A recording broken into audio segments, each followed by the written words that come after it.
falar, gente, esse é o segundo módulo do tema romantismo. Nós vamos ver agora os autores da prosa romântica. Então, vem comigo.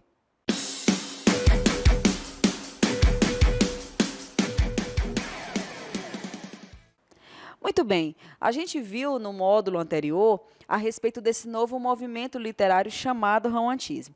E como eu falei a vocês, o romantismo é dividido em duas partes. A gente vê uma produção em poesia, que é aquilo que é dado em verso, e a gente vai estudar agora o romantismo em prosa. Lembrando que o romantismo em prosa foi o romantismo produzido numa grande difusão do jornal chamado de folhetins.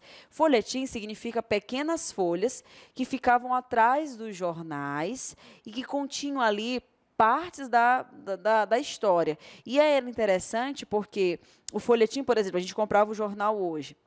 O folhetim de hoje, ele contava a história e deixava a história até no final, um suspense, como o que a gente vê hoje nas telenovelas, né? O capítulo da telenovela, ela acaba num período de suspense que é para dar o gostinho de você assistir a novela no dia seguinte. A mesma coisa era o folhetim.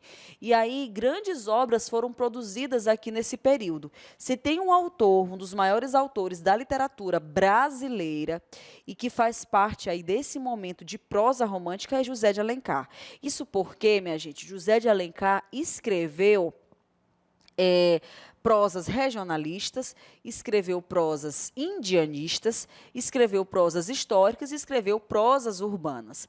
Dentro da prosa regionalista, significava dizer que eram aí trechos, né, de regiões muito específicas do Brasil. Mas no momento em que os autores, especialmente José de Alencar, mas aqui a gente começa a ver também um autor chamado de Visconde de Itaunay, e a gente também vai ver um autor chamado Bernardo Guimarães. Vocês já ouviram falar de Escrava Isaura, né? Escrava Isaura é uma obra romântica. Embora ela fale de escravidão, mas ela é uma obra romântica. Então, o grande objetivo desses autores aí, especificamente, era mostrar uma região específica do Brasil como aí um grande atrativo, e para mostrar que esse Brasil era grande e que partes dele eram supervalorizadas. Então, a gente tem aí o romance regionalista. A gente também tem o romance indianista, que, na verdade, é a grande representação do romantismo no Brasil. A gente tem a figura também de José de Alencar com as obras como Iracema, como o Guarani e como o Ubirajara, que são obras extremamente indianistas que falam aí sobre a bravura desse índio brasileiro. É interessante que o índio que aparece no romantismo não é um índio de fato brasileiro, são características europeizadas. Isso porque, ainda aqui no romantismo, a gente vê uma forte influência da literatura portuguesa, na formação da literatura brasileira. E eu falei lá no início, lá no primeiro módulo sobre quinhentismo, que toda a produção da literatura brasileira vai ser uma cópia de Portugal, uma inspiração de Portugal. Então, a gente tem aqui romances indianistas como Iracema, como Ubirajara e como o Guarani. Na prosa histórica, que fala aí um pouco sobre a história do Brasil, José de Alencar escreveu uma obra muito famosa chamada de As Minas de Prata, que conta aí sobre a história do país.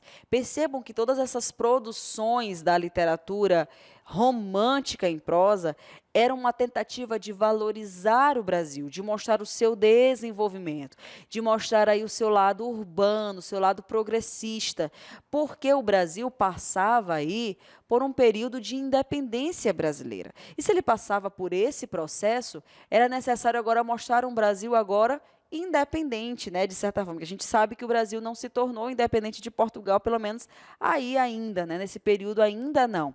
Mas a gente mostra aí um país que tenta caminhar com suas próprias pernas, mesmo sendo uma monarquia, e uma monarquia liderada pelos portugueses, não liderada por brasileiros.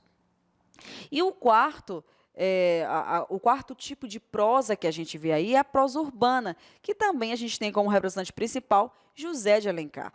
Obras, por exemplo, como Senhora, obras como Lucila, tudo bem? Obras como Diva, mostram aí exatamente a preocupação de José de Alencar em mostrar os centros urbanos, os costumes urbanos. E, gente, esses costumes urbanos, eles também imitavam Portugal. As mulheres burguesas usavam aí, né, gente, até as roupas iguais às mulheres europeias, as francesas e portuguesas. E aí, gente, José de Alencar escreveu essas obras que mostravam o coração carioca, o que se passava dentro dessa modernidade, desse período, né, carioca aí, dentro dessa urbanidade. Mas a gente pode encontrar também aqui Manuel Antônio de Almeida como autor, tudo bem? Memórias de um Sargento de Milícias, foi uma obra que mostrava também a urbanidade. E a gente também tem Joaquim Manuel de Macedo, com a obra A Viuvinha. Então, são autores da prosa romântica, tá? E essa prosa é dividida em regionalista, em indianista, em histórica e em urbana. Lembrando que é um dos movimentos aí de intensa produção literária, mas que é uma produção baseada no idealismo. Não temos aí uma espécie de crítica social. Pelo contrário, o amor, por exemplo, o casamento são instituições intactas. Então, mesmo que houvesse vários sofrimentos dentro dessas obras, o amor sempre prevalecia. E é por isso que a palavra romântico, que se refere a amor, tem tudo a ver com esse período chamado de romantismo. Mas vale lembrar que romantismo significa narrações. Por quê? Porque a narração que vai prevalecer aqui é um gênero chamado de romance. O romance é um gênero grande, maior do que o conto e maior do que a crônica. Então, isso é a nossa aula sobre romantismo, segundo módulo. Tchau, tchau e até a próxima.